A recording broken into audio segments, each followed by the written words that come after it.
grocery shopping with a newborn. So if you're feeling overwhelmed about the idea of taking your baby to the grocery store, let me share 5 different strategies for how you can make it possible and make it as stress-free and simple as you can possibly manage with a newborn. So let's go ahead and dive in. The first method is to put your infant car seat in the cart. So this is when you have the kind that clicks into a base. Some people call it like a bucket seat or pumpkin seat, whatever they call it. But the kind of car seat that you can carry into the store, set them in the cart. Now, some people try doing this different ways. They'll set it up in the front where a toddler can sit and they'll like click it in and they do all these things. That scares me. So when I did use this method and put the car seat in the cart, I put the whole car seat all the way down into the base of the cart. And this is the big section of the cart.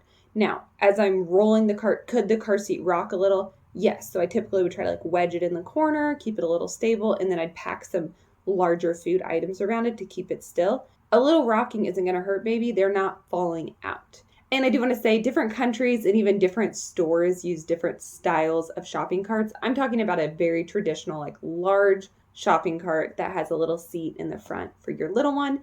And then typically there's like a shelf underneath for storing other items as well. So that's kind of the shopping cart I'm envisioning in this scenario. And car seat goes just all the way in. This car seat can't fall out of the cart in this way. Now, the downside to this is you're losing a lot of cart space. You got to pack food in around baby and kind of do your best. The pro to this is your hands free because you're not having to like hold baby and like maybe wear baby in a wrap or adjust or deal with baby. Ideally, they're staying in the car seat and you're just like zipping through real quick. You got hands on the cart and you're going as fast as you can to get in and out of there.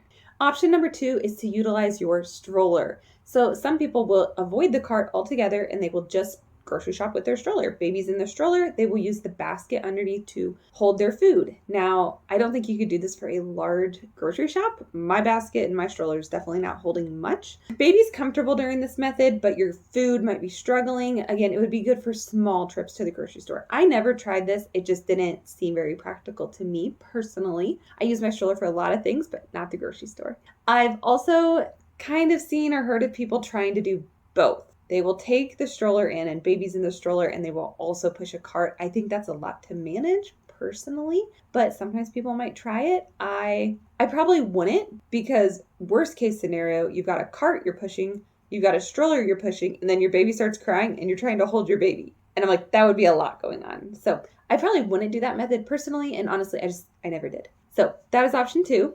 Option number 3 is a shopping cart hammock. So they make these little hammocks, they clip onto the cart. These are only for newborns is my understanding. Like once baby starts wiggling, you don't want them in this. Yeah, it's a newborn item. They're along for the ride and they're in a little hammock. I never use this. I cannot put my stamp of approval on it. I think safety, of course, is a priority with this. But if you are interested in either checking it out or getting one for yourself, I will leave a link in the description. But again, I can't back this product because I never used it. Option number 4 is to wear your baby in some sort of carrier or wrap. This was my option of choice. So a couple pros with it. Baby's on you, so they're snuggled. Ideally, they're going to stay happy. They love that warmth and touch and your smell. And your cart is completely empty. It is free to load up with groceries. It's not like baby's not disrupting your usual cart system. They're with you. And then another great thing about it is sometimes people want to touch babies. And with baby being on you, it's really easy for me to like take a step back if needed. I always felt like, doing it. But there were a couple times where people really tried to approach baby. I mean, they mean well. They always mean well. I was always as nice as possible, but I did have that option of like baby's with me and I could step back a little more easily. I was a big fan of the wrap. It worked. The only thing that I struggled with baby in the wrap was really large or heavy items or things where I felt like maybe they were on the bottom shelf, having that hand on baby's head for that extra support. And then if there was anything I wanted to put on the bottom of my cart. So if you were shopping for something large, like a case of pop, or water bottles, or even, you wanted to get a watermelon.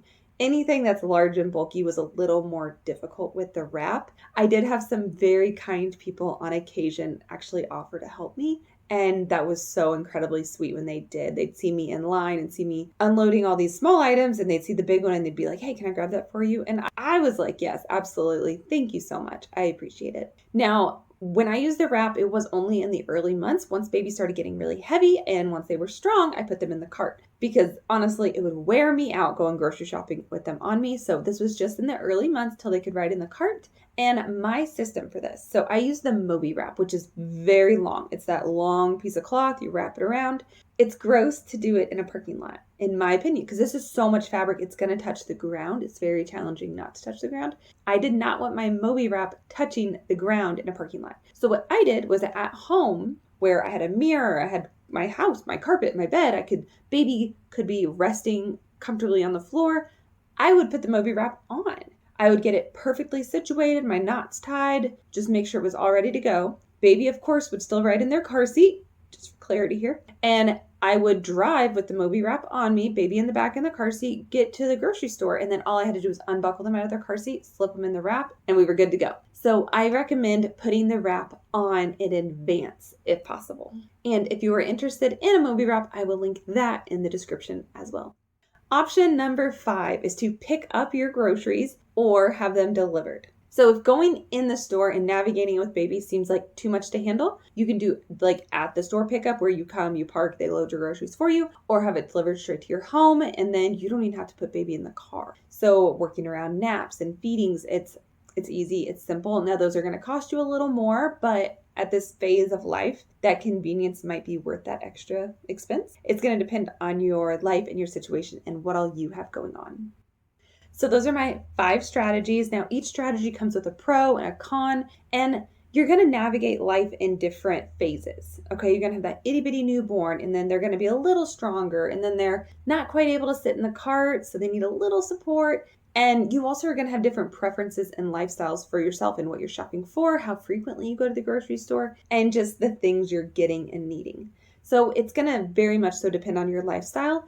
Another strategy you could do, whether it's the delivery or whether maybe your spouse can watch baby and you do go during the weekend by yourself or in the evenings. Or maybe once a month you do a huge grocery shop by yourself, no baby with you, and you get as many non-perishables as possible. All your chips, all your pastas, anything that comes in a can, get all of it while you're there. Go ahead and grab your meats, your cheeses, all that as well. And then throughout the month, you go on small grocery shopping trips where you're just getting that like meat and produce and like dairy. And those grocery shopping trips won't be as overwhelming with baby. So maybe you do a once a month, huge stock up, focused on non-perishables, and you get to do that without baby. And it'll make those small trips less overwhelming and less cumbersome and honestly just more simple. So that would be a recommendation. You can do whatever strategy works best for you. I just wanted to provide you some options and some thoughts, okay? Think about what you resonate with from this list and what you feel most comfortable with. I hope these tips give you some confidence in your ability to take your newborn grocery shopping. If you have any other tips or strategies you want to share with other moms, please comment them below. And finally, if you are interested in learning a little bit more about the Moby wrap and my experience with it, click the video that's coming up on the screen now. If you do not see it for any reason, it will be linked in the description. Thanks so much. Have a great day.